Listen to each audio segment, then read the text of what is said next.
We seek refuge with Allah from the wickedness of ourselves and from the badness of our deeds. Whoever being given by Allah guidance, then nobody can be misguided for him. Whoever be misguided by Allah, then nobody can be guided for him. I bear witness no God worthy to worship except Allah, only Him, no associate for Him, and I bear witness Muhammad, His messenger and His servant. O Allah, give good response of Muhammad and the family of Muhammad. He gave good response Abraham and the family of Abraham. O Allah, bless upon Muhammad and the family of Muhammad, and bless upon Abraham and the family of Abraham. Very most worthy of praises and most exalted in glory. Okay, today inshallah we continue with the new Muslim guide. We finished last week talking about the minor ablution, and today inshallah we continue with the major ablution. That is actually total ghusl or total washing of your body to lift up the major impurity.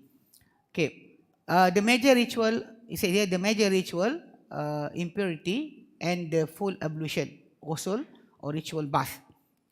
The things that which require for a person to perform full ablution. What is the thing that making you become impure or major impurity?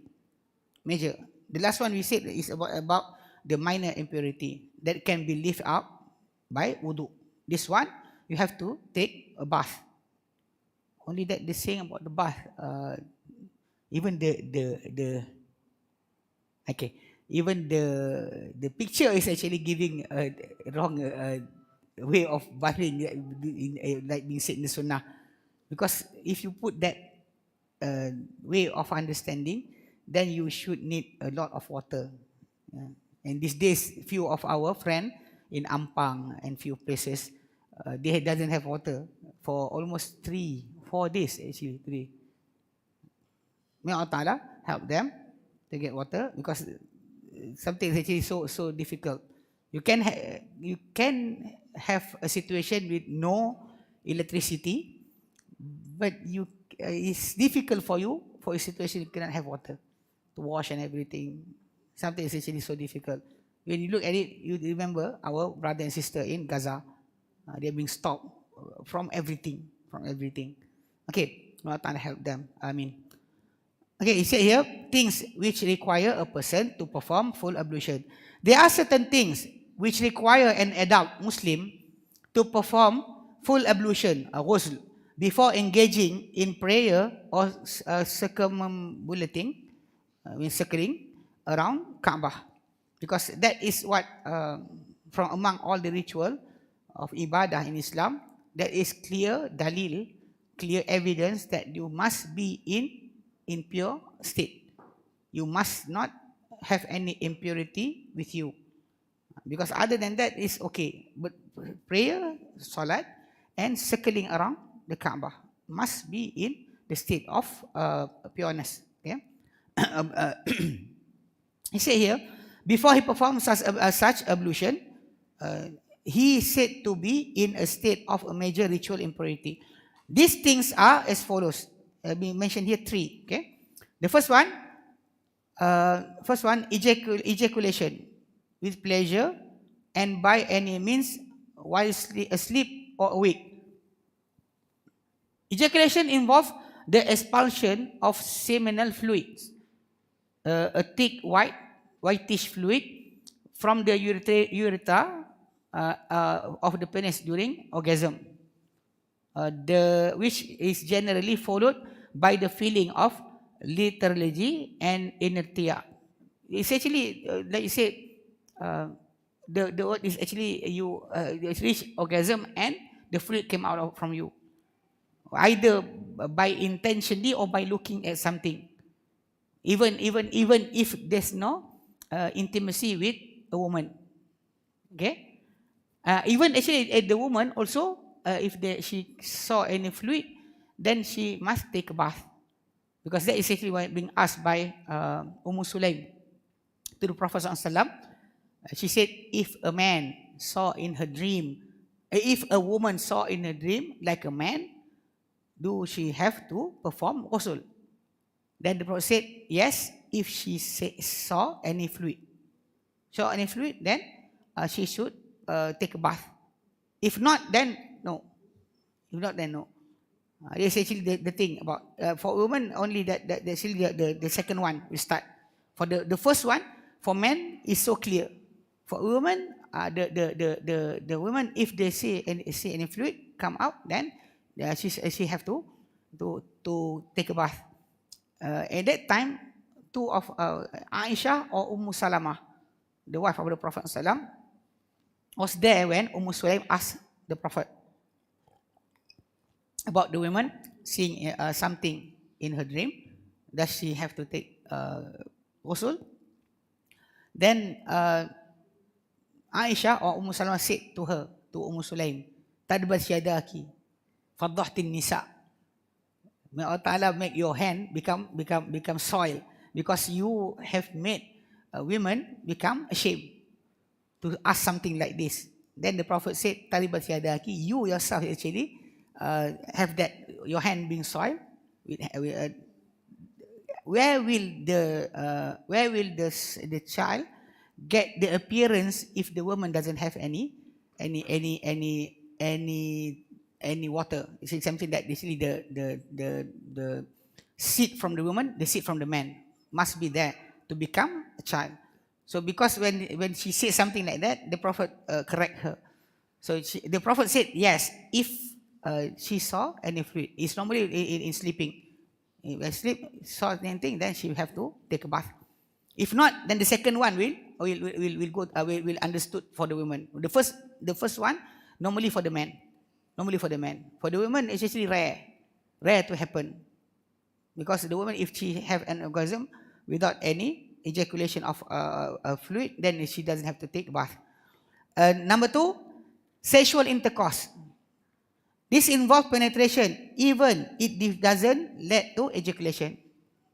If any intimacy happen between husband and wife, even if there's no ejaculation happen, no orgasm happen, nothing. In fact, a mere penetration of the glands into the vagina provides sufficient grounds for performing ghusl. Because the Prophet ﷺ said, the Quran said in Surah Al-Ma'idah verse number 6, Wa in kuntum junuban fatahharu. If you are in a state of junub, then you have to purify yourself. It means that take a bath. And he said there, purify yourself, take a bath. Or in the saying of the Prophet ﷺ, he said, there is actually 2 hadith. The first hadith, the Prophet ﷺ did say to his companion, when he called upon an Ansar, he came to the house, he called the companion. He a little late came to the Prophet ﷺ, and when he came, his head was dripping water. So the Prophet said to him, Ajalnaka, did we hasten you? Means that you are doing something and we disturb you? He said yes. And what did he do? He said, I take a bath. The Prophet ﷺ said, Al-ma' min al-ma'. The water to take a bath only obligated upon you if an ejaculation happened. The fluid, semen fluid came out, only you can take a bath. That is the first one. The second one, the second hadith, the Prophet ﷺ said, Idha jalasa baina syu'abi ala arba'. If a man sit between the 4 limbs of a woman, I mean the 2 hand and the leg, or the 2 leg and the thigh, 2 thigh and the calf, thumma jahadaha, and he penetrated her, faqad wajabal ghusl. From that form only, that thing only, then the ghusl is obligated upon him and her, even though they doesn't achieve climax or doesn't have any fluid come out of them, doesn't have any semen come out of them, still they have to take a ghusl. That is what being told by the Prophet ﷺ. So when that the hadith being learned, the student of the companion of the Prophet said, the hadith is actually changing the ruling like the Quran changing its ruling. Between the Quran and the Quran, like twice the hadith and the hadith. This one is the first one, this one is the second one. The second one is actually overpower the ruling of the first one. So the last that the Prophet told us, any penetration between men, between sexual intercourse will directly making ablution or ghusl become obligated upon the man and the woman. Number 3, menstrual blood or postnatal bleeding. Menstrual blood is a nature type of blood which flow from the uterus to the woman of a woman and occurs roughly monthly interval during a woman's reproductive years. Essentially, the blood is actually the wall of the womb that being thrown out monthly, because if no insemination happen between the sperm and the ovum, nothing happen, then the wall will be thrown away for a new wall for next time, because the seed of a man and woman after the insemination happen will move from the uterus, a fallopian tube to the uterus within 7 days, and will be implanted inside the wall. If nothing happen, none such insemination happen, so the wall will be thrown away for next month. So that the wall will be fresh. So implantation of the seed will happen. So it's a nature thing. It will happen during reproductive years of a woman's life, when she cannot produce ovum anymore and cannot bear children anymore. Then the wall will not be changed anymore. That is actually a natural thing to happen. Only in our society, something like this. Once before, if one buy a pad for my sisters, they cover with newspaper. So shy about that. Today, I don't know what happened to our society. The shyness is thrown away. Allahu Alam. Okay. Even last time, if I'm saying something like this, our female student will say, Ustaz is so naughty. I don't know why. We are telling the fact here. Okay. It is usually lasts more or less 7 days, with some variation from one woman to another. It's actually your food, the weather, the climate where you stay can varies up the duration. But normal duration is 6 to 7 days. Some women came and asked question to us. She said that from the first menstrual blood came to her, it's around 10 days. It's 10 days until she asked us the question. She was 40 years old, 40 or plus. So she said about that thing. So may vary from women to others, but normal will be 6 to 7 days. Okay. So when the blood stop, that's one. And the other thing is postnatal bleeding, means after a woman give birth to a child, or the child being aborted. So any blood that came out from her womb, that is the blood that we call as postnatal bleeding. Okay. This bleeding takes place following a delivery in a postnatal period and lasts for numbers of days.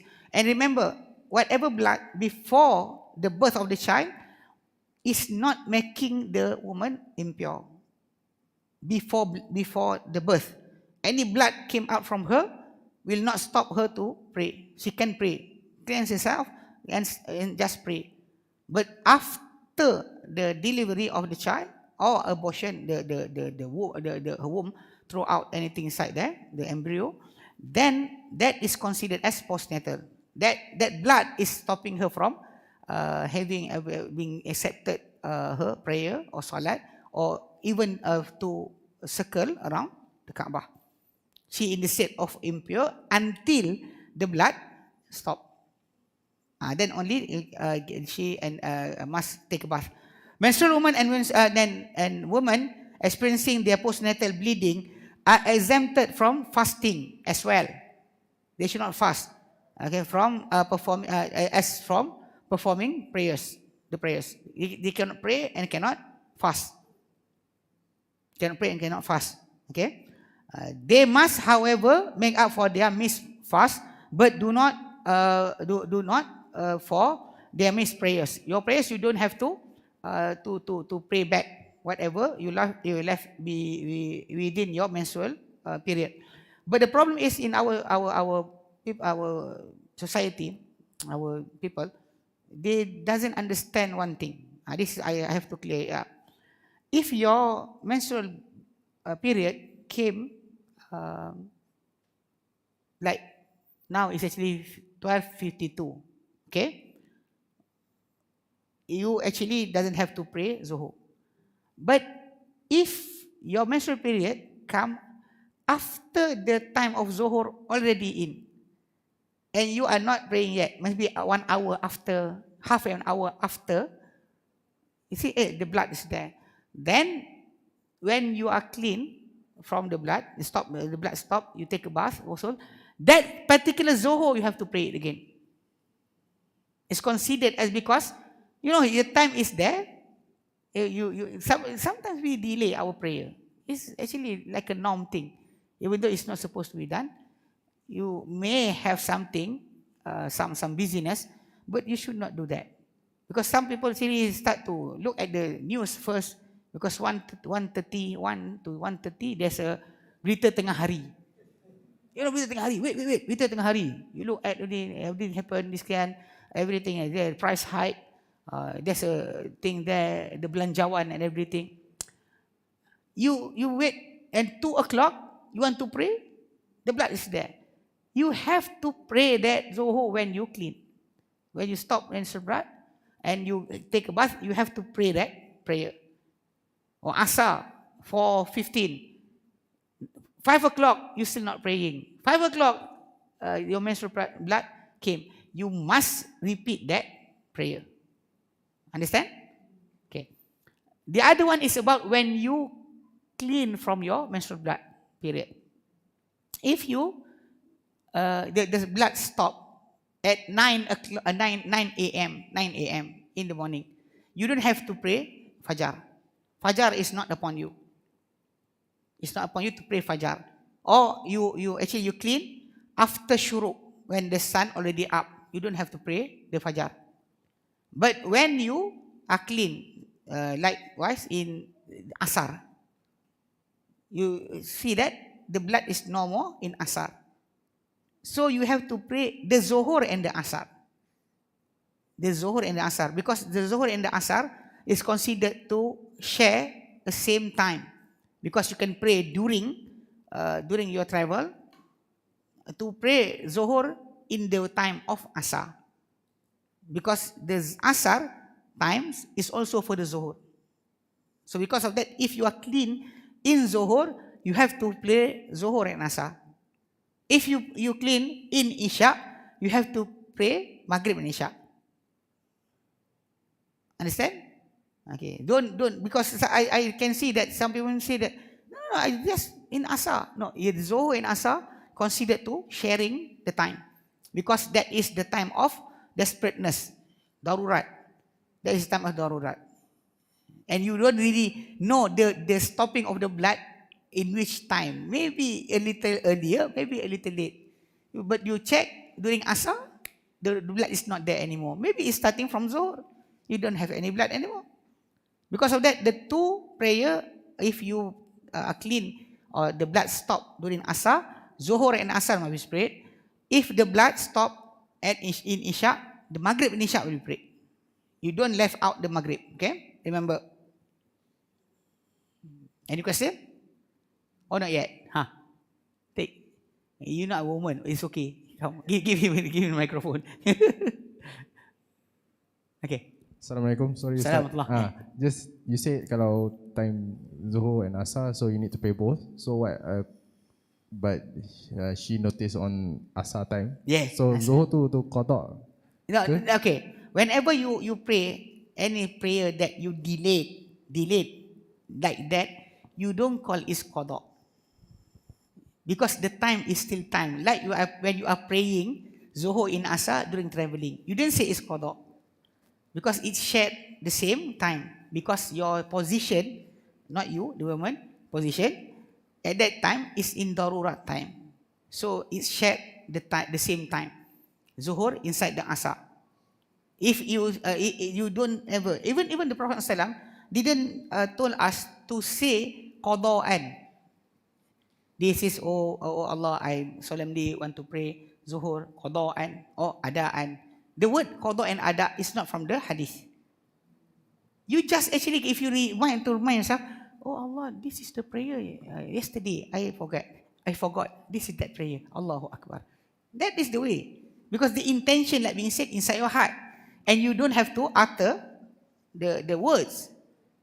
You just have to know which one is which one. This is the yesterday. Yesterday I forgot my prayer. Allahu Akbar. It is enough. You don't have to mention the qada. Okay. Some scholars say that. Why you want to have to say the qada? Because maybe you remember your asa, you left it yesterday. And now it's asa. You want to pray which one first? This one or that one? Then they start to argue about which one is qada or which one is ada. Which one is cash, which one is delayed. This is cash, this is delayed. But like I said, you don't have to say that. Just remember which one is this one. The today, the cash one or the yesterday one. You don't have to utter the word qada. Okay? Salam rahmatullah. I think the microphone is not. Give her that microphone. Okay.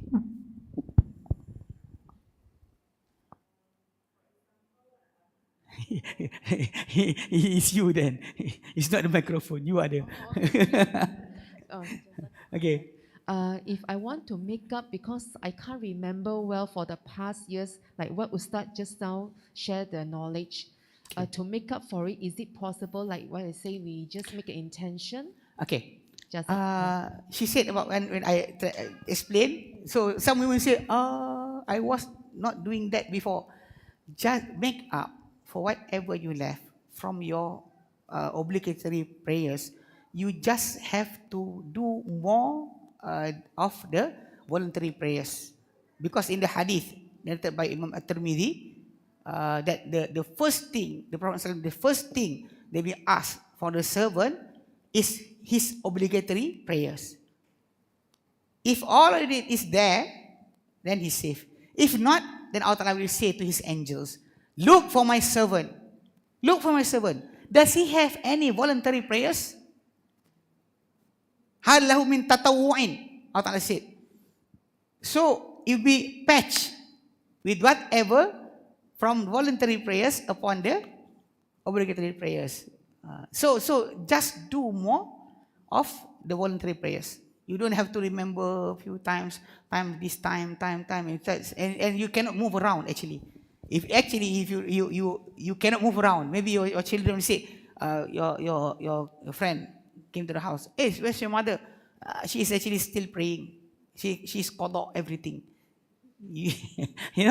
That is the thing. So you understand. So making up for whatever you left from any obligatory prayers, just do more voluntary prayers. Because from the hadith, we know that Allah Ta'ala will give the opportunity to patch up whatever you lose from your obligatory prayers, from the voluntary prayers.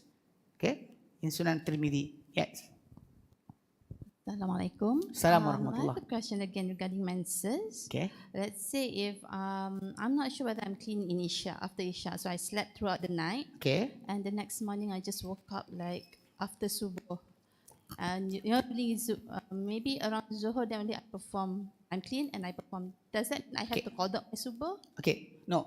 Actually, if you wake up during Subuh and the blood is normal, you only pray the Fajr, the Subuh. You don't think maybe the Isha. No, you don't think about the Isha. You just pray about Subuh. If you wake up, if you realize that the blood is not there anymore, after Shuruk, after the rise of the sun, then you don't have to pray the Fajr, because the Fajr time is just like that, from the Fajr until the rise of the sun. And if you see that yourself is clean, or the blood stop 9 o'clock, 7 o'clock, 10 o'clock, you don't have to do the Fajr anymore. Okay? Okay, continue. He said here, during this period, the two period, that is actually the menses or the menstrual period, and also postnatal period. during the period, a husband and wife can satisfy their sexual desire, but without having intercourse. No penetration. They can hug, kiss and everything, but except for intercourse. At the end of menstruation and postnatal bleeding, women must take ritual bath. They can only take a bath after the blood stop. If she took the bath before the blood stop, it will not count anything. Will not count at all. She only become pure and can perform prayers or a tawaf after the blood stop. After the blood stop, she took a bath, then only. If not, taking bath during the blood is coming out will not change anything. You can take a bath. It's actually for you to take a bath to cleanse yourself, it's okay. But to make yourself valid, your ibadah valid, your prayers valid, then it's only after the blood stop. Okay? As the Quran said in Surah Al-Baqarah, verse number 222. Not yet. That is actually early. It is 8. Al-Zuhur will be 1-4. 1 noon. 4 minutes. Not yet. Okay, so wait. Don't run away. It's so important. Okay. Surah Al-Baqarah verse number 222, Allah Ta'ala said, as the Quran said, Yas'alunaka anil mahid. They ask you about the menstruation. Qul huwa adha. Say it is impurity. Fa'tazilun nisa'a fil mahid. Then keep apart from women during menstruity. Means that not like the Jew did. The Jew, they will send the wife to outside of the house. In our society, I did heard some people say that during menstrual period, women should not cook because the hand will be not pure anymore. There's no such thing in Islam. Even the Prophet ﷺ, during period, Aisha Ranha drank from a cup and the Prophet put his lips on the place. Aisha will take a meat and chew from the meat. The Prophet will take the bite from the same place.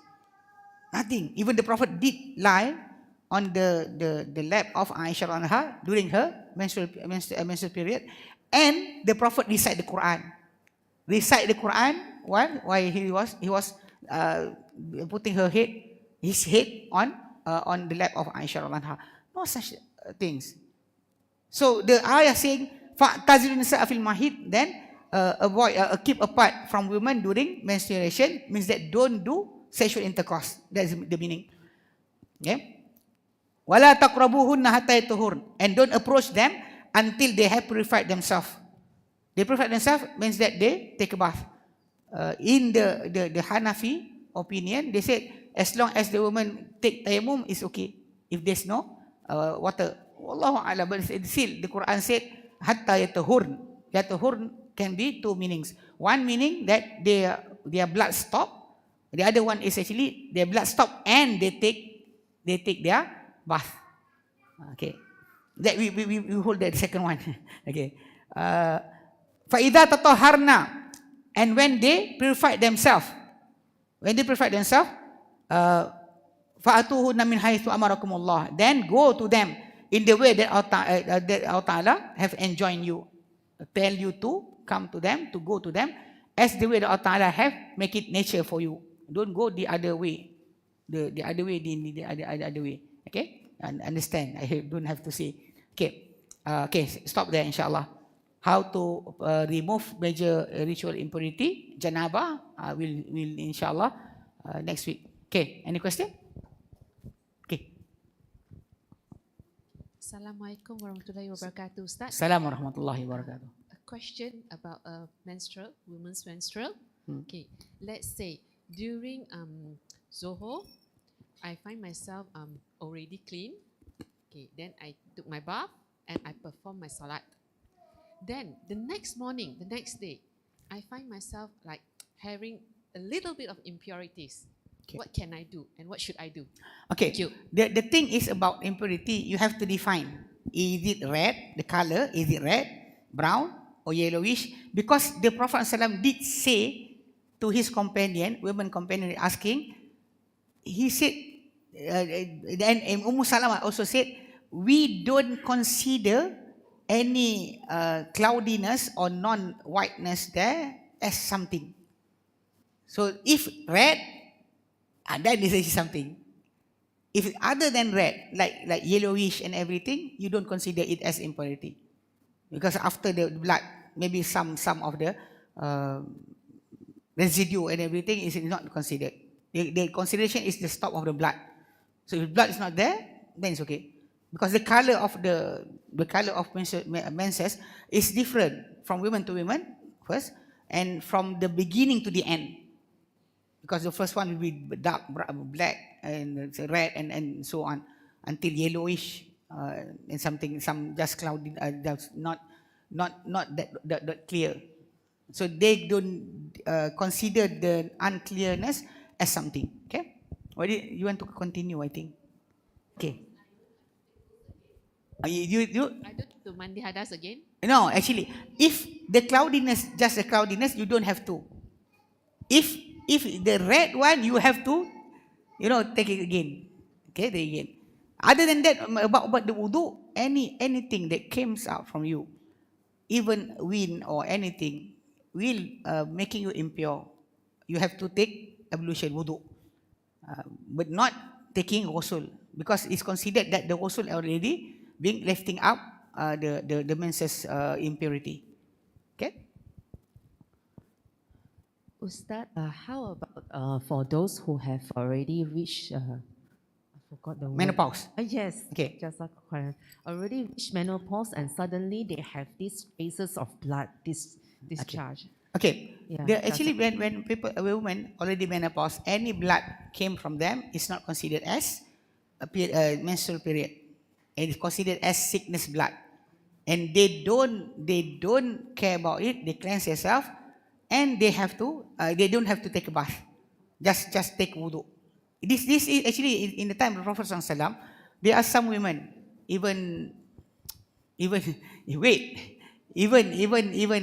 the sister-in-law of the Prophet, Hamnah binti Zainab binti Jahsh, Hamnah binti Jahsh, Habibah binti Jahsh. Few women. There are 3 sisters, all of them getting blood all the time. One of her sister, 7 years, the blood is coming from her. So the Prophet told her to not just pray when the menstrual blood come, means that she can differ between the menstrual blood and the sickness blood. So the sickness blood will not stop you from achieving purity by ghusl and by wudu. You just have to clean the blood and take wudu and pray. That is it.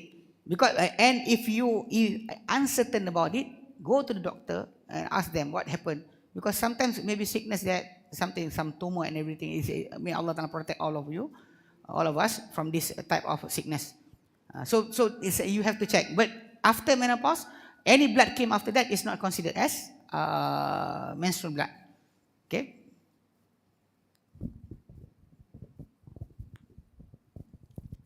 Yeah, because about woman ask first. You stay there. Because he's lifting his hand. I'm answering, he's lifting his hand. I said, wait. Okay. Okay. Yes, Ustaz, just a question. If you're on your menses, are you allowed to go into surah or mosque? Because that's prevalent out there. This happens. And also wanted to ask, can we recite Quran? Okay. 2 things about for entering mosque and about the recitation of Quran.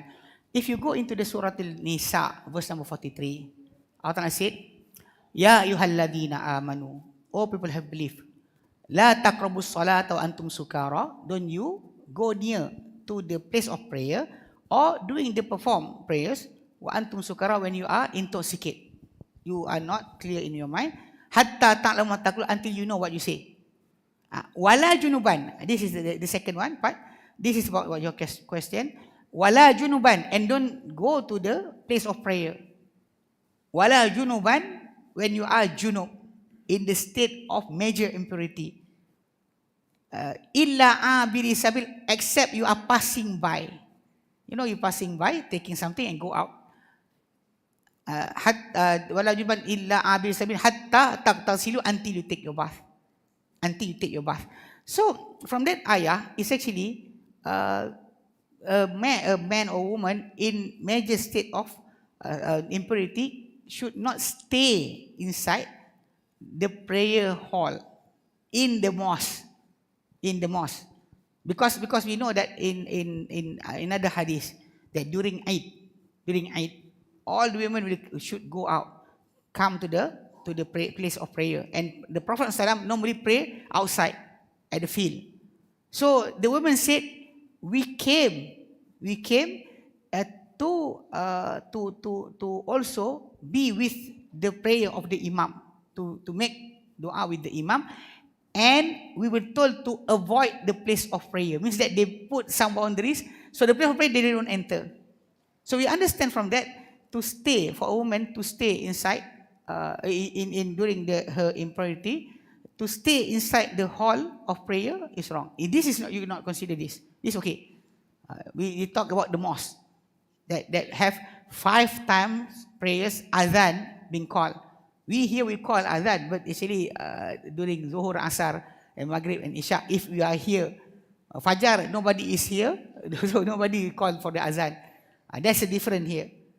Okay, so the mosque, the prayer hall, you should not stay. You can enter and take something and go out. To stay, not. Even Aisha anha, she was actually being told by the Prophet to take some garment from inside the mosque. She said, I'm in menstrual period. So the Prophet said, your period is not on your hand. Your period is not on your hand. So she entered and take the garment. Means that she can enter, but not to stay. Not to stay. Okay, about recitation of the Quran, the scholars said about, there's an argument.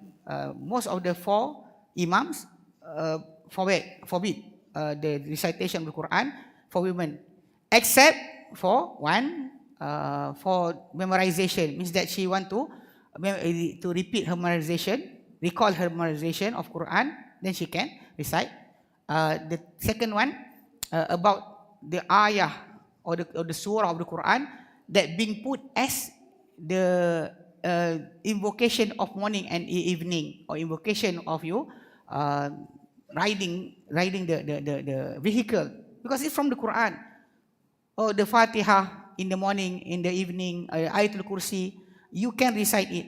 Because if you let women days without recitation of Quran, they will become, I don't know what happened. You know, sometimes some people say, it's my period time, so I'll be like this. Maybe your mood because you left out Quran. It's not because of the reason, not really the reason. Because you should recite the Quran. You cannot left out the Quran. So during invocation, it's okay. And thirdly, about learning, teaching or learning.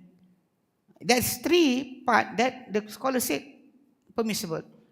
But to have your daily recitation, monthly recitation, that is stop. You should avoid. Okay, but some scholars like Sheikh Albani rahimahullah, he said there's no such dalil. They're stopping sahih dalil, sound dalil that stopping women from recitation of the Quran anytime, anywhere. But we put aside the refute between the scholars. We take that the during that situation only is better. Okay? Huh? No, translation doesn't have a problem. The recitation of the Arabic one. Huh? My question is not about menses. Waalaikumsalam warahmatullah. I didn't give salam. It's about the normal just discharge that comes out from a woman. The normal one, not the madhi or mani.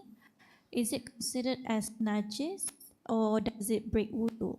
Okay, no, actually it's not considered as najis.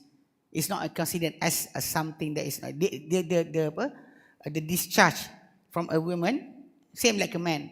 Even the discharge of the semen is not considered as something that is najis. What is called najis?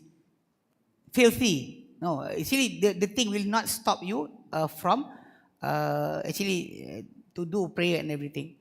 But to wash it better. To wash it, it's better.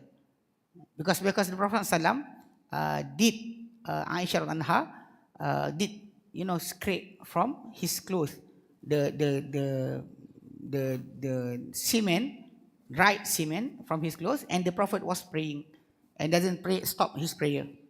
Because of that, we can understand that it's actually not considered as najis. It's not a najas. But does it break wudu? What? Does it Breaking wudu? Yes.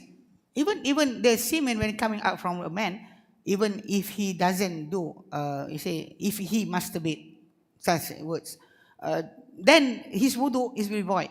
Anything came out from your front side and also your back side, your rectum or your urethra, will void your wudu. Will void the wudu. Even some question being asked from elders, some elders auntie said, sometimes they feel that wind came out from their private part. Yes, she have to take wudu. She have to take wudu. Okay, understood? Anything, I said anything, even worm, even is a diamond. Diamond came out from your rectum. You swallow coin and the coin came out. You still have to take wudu. It's considered as minor impurity. Minor impurity. Anything came out from you. And it is ijma, it being accepted by all the scholars about this, or even from the time of the Prophet, companion until today. All agreed that anything came out from you, from your front, private part, or from your rectum, or buttock, will avoid your purity. You have to take wudu. But Ustaz, the normal discharge sometimes it doesn't stop. It's 24 hours. If a person have that type of problem and been certified by doctor, she have that disease or that sickness, then she become like a woman, like I said just now, Zainab binti Jahsh, Hamlah binti Jahsh, Ummah binti Jahsh, 3 sisters, blood came out from her all the time. So whenever the blood came out from her, she have to clean it, she have to take wudu and pray. During the prayer, if anything happen, she just continue. That is the ruling for anybody that the blood or even gas coming out all the time, cannot be stopped. Right now it's getting gas. After this getting gas, he pray anti-gas. So if certified by doctor, she have that disease, or the man, they said about not stopping of their peeing. The pee is coming out. Sulsul baul, daimul hadath. Then that person, during that period, during that time, when he want to pray or she want to pray, cleanse themselves, take wudu, and put anything on their body to stop that fluid from, contaminating everything. Then start to pray. During prayer, if anything came out, you just go on. Just go on. You don't stop. Okay.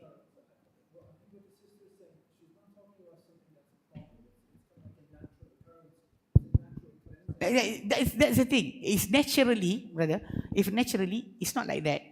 If she said she have that problem, means that she have that sickness.